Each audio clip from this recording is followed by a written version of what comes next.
Bonjour, je suis Mathis Messager, en direct du 104e congrès de l'ASTE à Toulouse, où je suis venu présenter ma thèse intitulée « Vers l'intégration des rivières non pérennes dans la gestion durable des écosystèmes d'eau douce », qui a reçu le prix de l'ASTE 2025.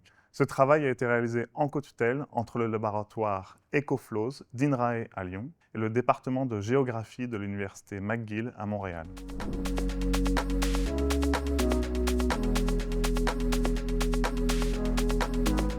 Les rivières et ruisseaux intermittents, qui cessent de couler périodiquement pour des raisons naturelles ou anthropiques, contribuent fortement à la biodiversité et au service écosystémique des bassins versants. Mais la science et la gestion de l'eau ont massivement ignoré les rivières intermittentes pendant des décennies. Elles sont sous-étudiées et mal comprises, ce qui a conduit à leur dégradation. Et jusqu'à récemment, on ne savait même pas combien il y en avait ni où. C'est un angle mort majeur pour la gestion durable de nos ressources en eau, surtout sachant l'assèchement croissant de nos cours d'eau. Ma thèse s'est attaquée à ce problème en 4 temps, en alliant hydrologie, géographie et écologie.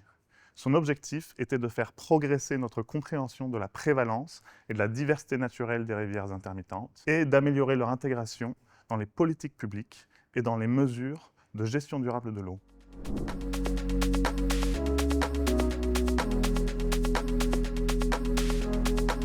D'abord, j'ai développé la première carte mondiale de ces rivières non pérennes. Grâce à un modèle d'intelligence artificielle, j'estime que plus de la moitié des rivières et ruisseaux du monde sont naturellement intermittents. Elles sont la règle plutôt que l'exception sur Terre. Pour 52% de la population mondiale, le cours d'eau le plus proche est non pérenne. Ensuite, j'ai exploré la diversité hydrologique de ces cours d'eau en termes de durée, fréquence, saisonnalité et variabilité des assecs. En classifiant des milliers de chroniques de débit à travers le monde, j'ai délimité 9 types de rivières intermittentes, allant de rivières quasi pérennes à des systèmes éphémères. Troisièmement, j'ai analysé les cartes réglementaires françaises définissant les cours d'eau au titre de la police de l'eau, donc soumis à la loi sur l'eau. Cette étude a révélé qu'environ un quart de la longueur des tronçons hydrographiques précédemment cartographiés ont été qualifiés de non-cours d'eau. Les tronçons intermittents représentent environ 60% du réseau français, mais 80% des segments exclus de la loi sur l'eau du fait d'une définition restrictive des cours d'eau. Cette exclusion disproportionnée menace l'intégrité des réseaux fluviaux du fait de leur interconnexion. Enfin, ma thèse propose une nouvelle approche pour la conception des débits écologiques plus adaptés aux rivières intermittentes. Au lieu de se focaliser sur le débit en un point donné, je propose de mieux considérer l'interaction des processus écologiques locaux, comme la qualité de l'habitat déjà prise en compte, et les dynamiques à l'échelle du réseau hydrographique, comme la dispersion des espèces et la connectivité.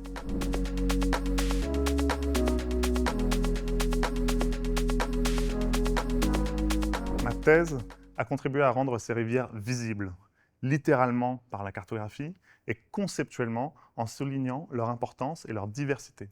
Alors que ma carte mondiale constitue une fondation pour leur gestion, la classification de leur diversité hydrologique permet une compréhension plus nuancée de leur fonctionnement, allant au-delà d'une perspective binaire, pérenne versus non pérenne. Encore plus proche de l'opérationnel, j'ai mis en lumière la protection inadéquate et parfois incohérente des cours d'eau intermittents et fourni un cadre opérationnel pour tenir compte de leur dynamique écologique dans la gestion de l'eau, afin d'améliorer l'efficacité des mesures de conservation et de restauration des débits. Reconnaître la prévalence et la diversité des rivières intermittentes est une étape cruciale vers un changement de paradigme, une vision intégrée où ces écosystèmes sont pleinement considérés pour le bénéfice de l'ensemble du bassin versant et des sociétés qui en dépendent.